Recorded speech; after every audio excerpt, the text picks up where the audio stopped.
Prospect की आपत्तियों का उत्तर कैसे दें। जब भी आप किसी को बिजनेस प्लान दिखाते हैं, चाहे वो आपके साथी हों, प्रियजन या डायरेक्टर बनने योग्य व्यक्ति, उनके कुछ प्रश्न या आपत्तियां हो सकते हैं। जैसे कि मेरे पास समय नहीं है, मेरी छवि खराब हो सकती है, मैं किसी को कह नहीं सकता, इन प्रोडक्ट का विज्ञापन नहीं आता है, मुझे आवश्यकता नहीं है, मैं ऐसे किसी व्यक्ति को नहीं जानता जो ये बिजनेस करे, मैं सेल्समैन का काम नहीं कर सकता, लोग अपना ब्रांड नहीं बदलते, इसमें समय बहुत लग जाएगा, सरकार इसे प्रमोट क्यों नहीं करती, यह विषय पढ़ाया क्यों नहीं जाता, मैं तो कर लूंगा, लोग नहीं करेंगे, मुझसे नहीं हो पाएगा, मेरे बस का नहीं है, मेरे घर वाले सपोर्ट नहीं करेंगे, लोग क्या कहेंगे, पहले जुड़े हुए लोग ज्यादा कमाते हैं, प्रोडक्ट की क्वालिटी अच्छी नहीं है, प्रोडक्ट महंगे हैं, सामान नहीं मिलता है, यदि कंपनी बंद हो गई तो। आपको यह पता करना होगा कि यह वास्तविक प्रश्न है या कोई बहाना। ज्यादातर आपत्तियां इसलिए की जाती हैं कि उन्हें पूरा विश्वास नहीं है आप पर, नेटवर्क मार्केटिंग पर, आपकी कंपनी पर और खुद पर। असफलता के डर की वजह से वे कोशिश ही नहीं करना चाहते। ऐसी स्थिति में हमारा कर्तव्य है पहला कदम उठाने में उनकी मदद करना। सबसे पहले उनके संदेह दूर करने के लिए सही कारण खोजने का प्रयास करें। आमतौर पर प्रोस्पेक्ट पहले 2-4 कारण सही नहीं बता पाते, इसलिए उनसे बार बार पूछिए कि इसके अलावा और क्या संदेह है और उन्हें लिखते जाइए।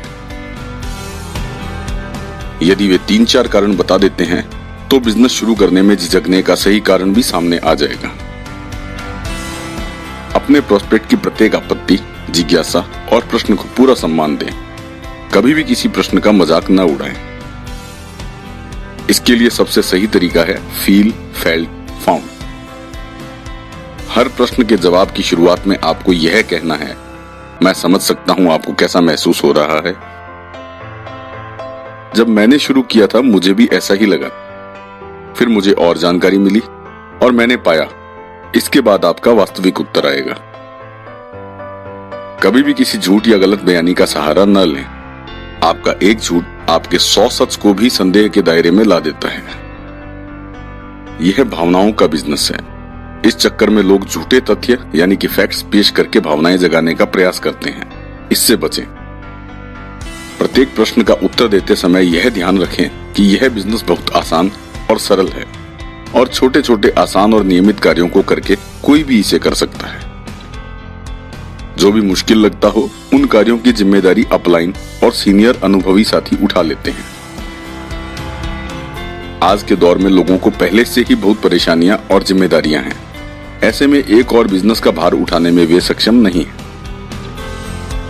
आपके प्रोस्पेक्ट को यह विश्वास दिलाना होगा कि इस बिजनेस में उन पर कोई अतिरिक्त जिम्मेदारी या बोझ नहीं पड़ेगा, बल्कि एक अच्छी टीम का साथ मिलने से उनको फायदा होगा।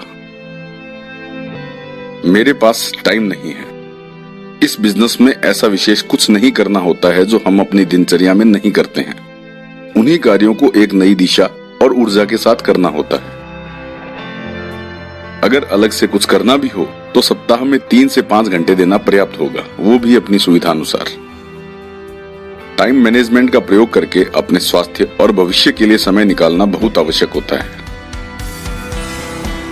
यदि सही तरीके से टाइम मैनेजमेंट करने के बाद आपके पास इतना समय भी नहीं है तो ये आपके जीवन की बहुत बड़ी समस्या है और नेटवर्क मार्केटिंग के अलावा इसका कोई समाधान ही नहीं है। ऐसा लगता है आप अपने व्यवसाय और दैनिक जिम्मेदारियों के भंवर में फंस चुके हैं और यदि इसका समाधान नहीं खोजा तो आप इससे कभी निकल नहीं पाएंगे और बाद में इसका अफसोस करेंगे। यदि कोई कहता है कि उनके पास इतना समय भी नहीं है तो वे बहाना बना रहे हैं और असली कारण को खोजने का प्रयास करें। मेरी छवि खराब हो सकती है। किसी भी कार्य को करने से इमेज खराब नहीं होती, उसे किस प्रकार किया जाए और उसके परिणाम क्या होते हैं उससे यह बनती या बिगड़ती है।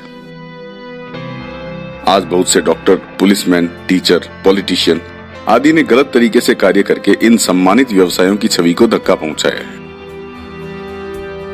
नेटवर्क मार्केटिंग बिजनेस में कोई इन्वेस्टमेंट जरूरी न होने की वजह से कुछ लोग जो इस बिजनेस के बारे में सही जानकारी नहीं रखते, वे इसे कम महत्व देते हैं।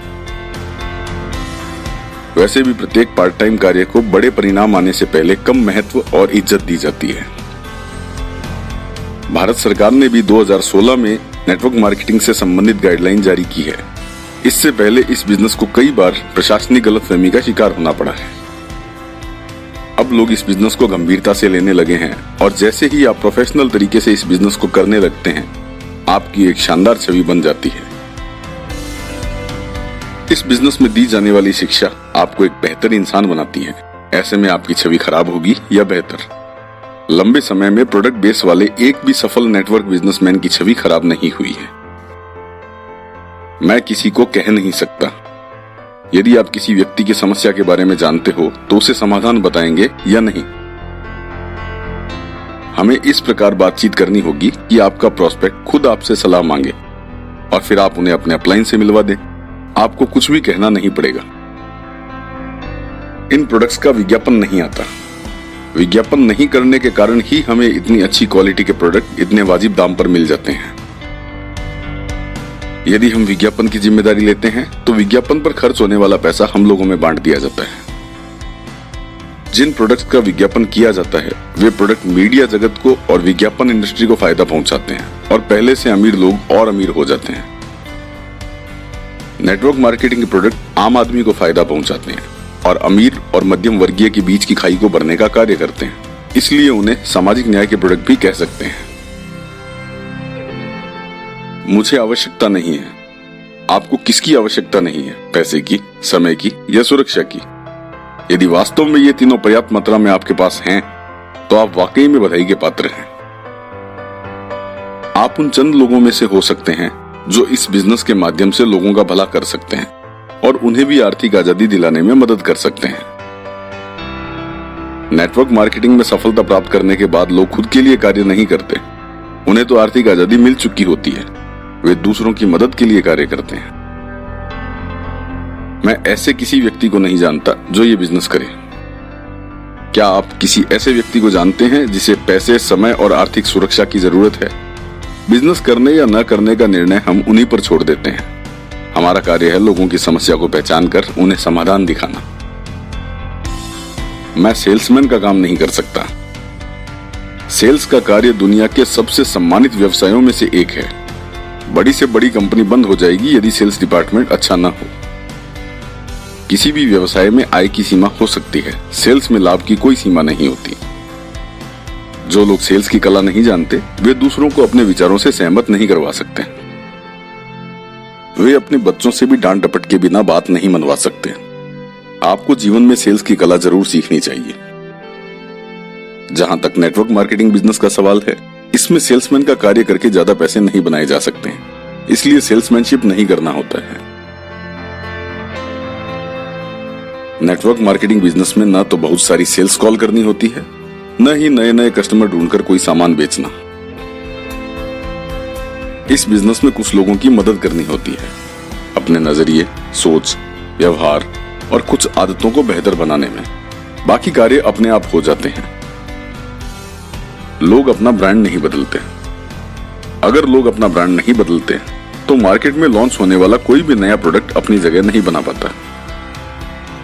पहले से स्थापित ब्रांड को भी लगातार विज्ञापन करने पड़ते हैं, क्योंकि उन्हें अपने कस्टमर को खोने का खतरा होता है। यदि बेहतर क्वालिटी के प्रोडक्ट उचित रेट पर मिले तो कोई भी अपना ब्रांड बदल सकता है। इसमें समय बहुत लग जाएगा। समय तो अपनी गति से चलता ही है। यह बिजनेस नहीं करेंगे तो भी समय तो लगेगा ही।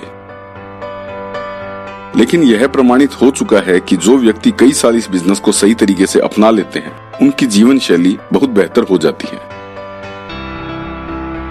अब कम्युनिकेशन के साधन और टेक्नोलॉजी इतनी विकसित हो चुकी है कि पूर्व में जो नेटवर्क लीडर ने 10 साल में हासिल किया है, वो 1 साल में किया जा सकता है। सरकार इसे प्रमोट क्यों नहीं करती?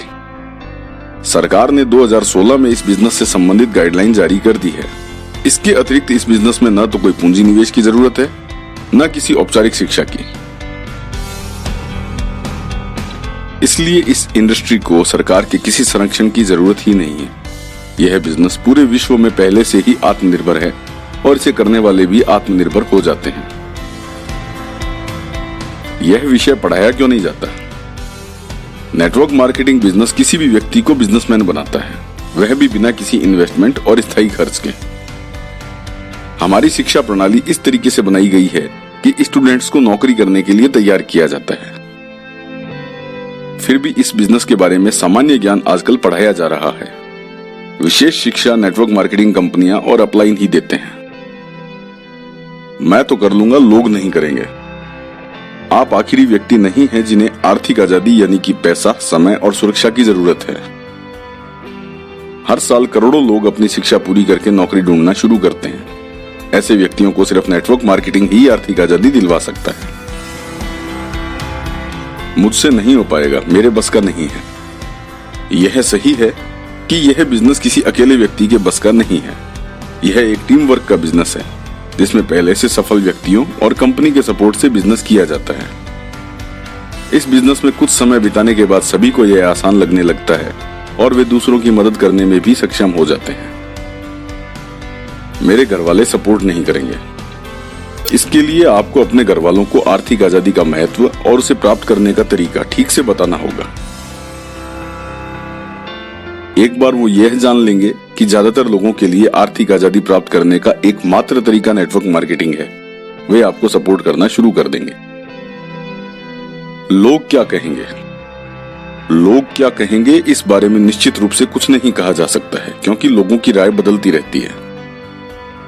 सभी लोग किसी भी विषय पर कभी एक राय नहीं होते।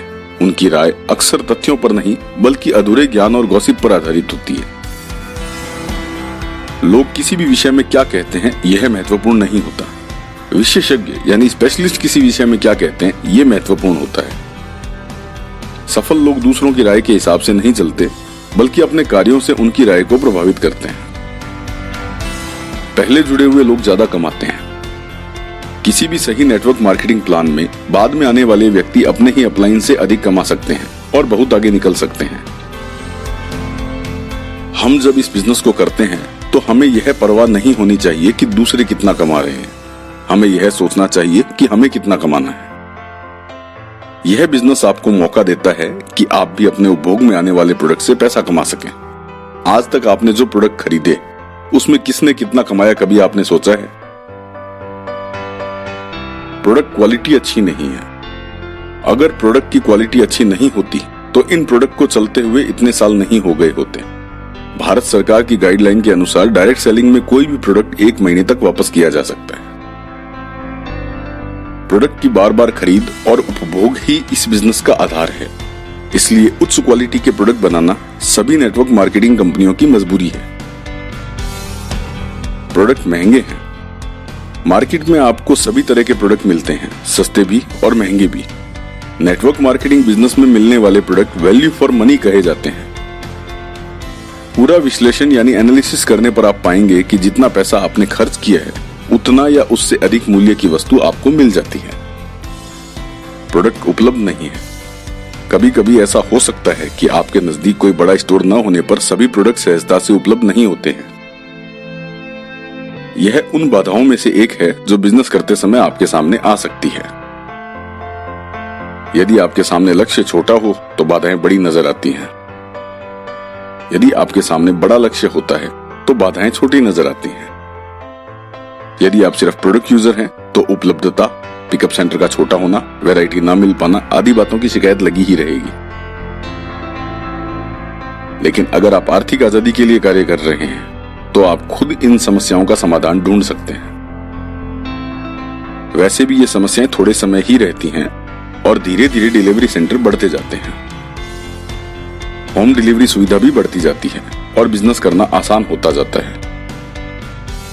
यदि कंपनी बंद हो गई तो परंपरागत बिजनेस में कंपनी या बिजनेस बंद होने की संभावना ज्यादा होती है और एक साथ हजारों व्यक्तियों की नौकरी चली जाती है। इनमें से काबिल व्यक्तियों को तुरंत कोई दूसरा काम मिल जाता है।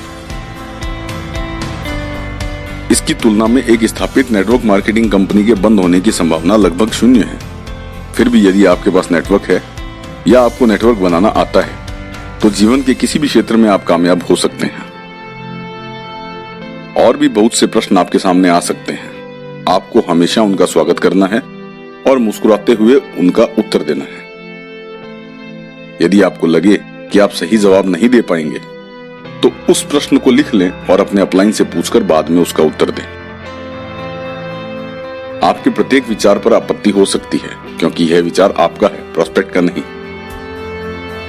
जो आप चाहते हैं, यदि वह विचार प्रोस्पेक्ट का हो तो उसमें कभी आपत्ति या कोई सवाल नहीं आएंगे। यदि आप लोगों के प्रश्नों का सफलतापूर्वक उत्तर देना सीख जाएं, तो आपकी सफलता निश्चित है। जब आपके साथ लोग जुड़ना शुरू कर देते हैं, तब आपका सबसे महत्वपूर्ण कार्य शुरू होता है अपने डाउनलाइन की सही शुरुआत करवाना। अपने डाउनलाइन की सही शुरुआत कैसे करवाएं, इस विषय पर भाग 12 में बात करेंगे। धन्यवाद।